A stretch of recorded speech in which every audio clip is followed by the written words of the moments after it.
Dinas Pariwisata Klungkung menyiapkan anggaran 3,8 miliar rupiah untuk promosi pariwisata pada tahun 2022. Anggaran promosi tersebut diplot untuk program penguatan promosi lewat Facebook, TikTok, ataupun Instagram.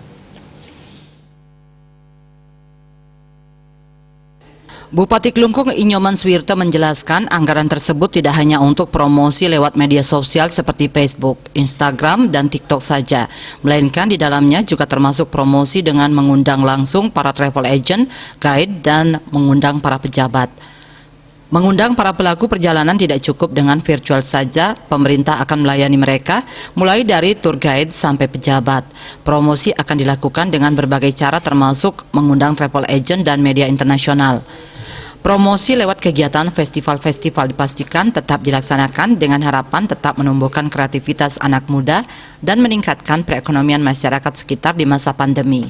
Salah satu festival Nusa Penida yang kali ini dirancang secara virtual dan live streaming di YouTube serta tidak melibatkan massa dalam jumlah yang besar. Festival ini tetap dianggarkan sebagai ajang promosi pariwisata dan destinasi pariwisata secara digital yang dapat dijangkau secara luas di seluruh dunia. Kegiatan ini dilakukan untuk menjaga agar Nusa Penida tetap dikenal dan semakin dikenal. Ketika situasi normal kembali, Klungkung tidak ketinggalan merebut kesempatan dari sektor pariwisata. Kalangan DPRD Klungkung menyarankan agar menghemat anggaran dengan melibatkan ASN dalam promosi melalui medsos, salah satunya melalui BUMN di bidang penerbangan yang bisa diajak terlibat dalam promosi. Demikian juga dengan perusahaan-perusahaan swasta yang memiliki jasa promosi lewat billboard.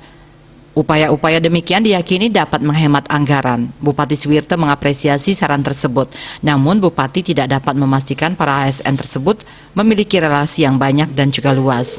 Sri Wiatnyana Denpos melaporkan.